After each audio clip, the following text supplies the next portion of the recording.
આપનું સ્વાગત છે। 62 વર્ષથી ચાલતા ઊંઝા પગપાળા સંઘનું અરવલ્લી જિલ્લાના ધનસુરા તાલુકાના બિલવણીયા કંપાથી પ્રસ્થાન।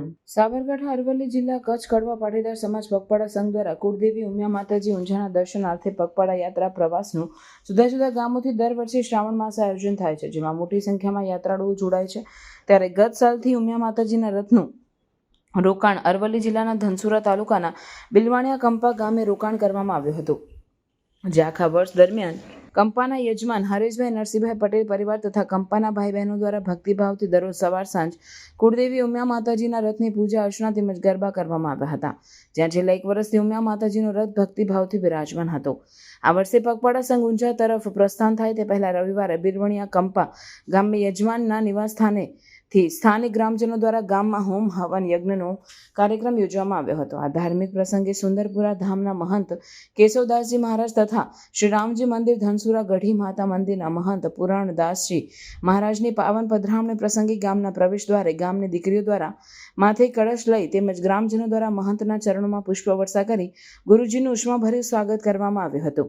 આ પ્રસંગે બંને મહંતોએ ઉપસ્થિત રહી આશીર્વચન આપ્યા હતા। આ પ્રસંગે ઉમિયા માતાજી પગપાળા સંઘના કાર્યક્રમના અધ્યક્ષ તેમજ ઉમિયા માતાજી પગપાળા સંઘના વડીલ હોદ્દેદારોનું સન્માન કરવામાં આવ્યું હતું।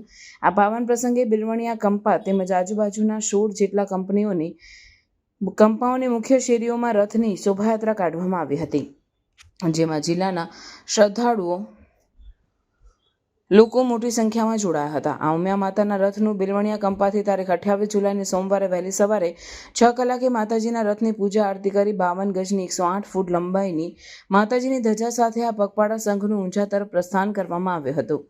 આ અંગે વધુ વિગત આપતા હિતેશ પોકાર જણાવેલ કે બિલવણીયા કંપાથી નીકળેલા પગપાળા સંઘ ધનસુરા થઈ પ્રથમ રાત્રે રોકાણ રણાસાણ કંપા મુકામે કરશે। જેમ જેમ રથ ઊંઝા તરફ આગળ વધશે તેમ તેમ રથના રૂટમાં આવતા કંપાઓના કચ્છ કડવા પાટીદાર સમાજના માઈ ભક્તો જોડાતા જશે।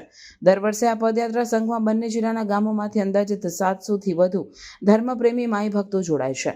આ પગપાળા સંઘ તારીખ 29 જુલાઈની રાત્રિએ સાબરકાંઠા જિલ્લાના ઉમા વિદ્યાર્થી ભુવન મોતીપુરા હિંમતનગર ખાતે રોકાણ કરી ક્રમિક વિજાપુર વિસનગર રાત્રે રોકાણો કર્યા બાદ તારીખ 1 ઓગસ્ટ 2025 શુક્રવારના રોજ ઉમિયાધામ ઊંઝા ખાતે પહોંચશે। ઊંઝાથી ઉમિયા માતાજી મંદિરે ધ્વજા આરોહણ, ધર્મસભા, રાસ ગરબા, દાતાઓનું સન્માન, દર્શન, પૂજા વગેરે કર્યા બાદ મહાપ્રસાદ લઈ આ પદયાત્રા સંઘનું સમાપન થઈ યાત્રા સંઘનું પુનઃગામન થશે। ઉલ્લેખનીય છે કે આવતા વર્ષે પગપાળા સંઘ ઉમિયા માતાજીનો રથ અરવલ્લી જિલ્લાના ભિલોડા તાલુકાના ખેરોજ કંપા ગામેથી રવાના થશે। રિપોર્ટર મિનેશ વ્યાસ, સાબર આવાઝ, તલોદ। આવા ન્યૂઝ જોવા માટે સાબર આવાઝ યુટ્યુબ ચેનલને સબસ્ક્રાઇબ કરો અને લાઇક કરો, જેથી હવે પછીના દરેક સમાચાર સબસ્ક્રાઇબ કરેલા હશે તેઓને નવા સમાચારની માહિતી મળી જશે।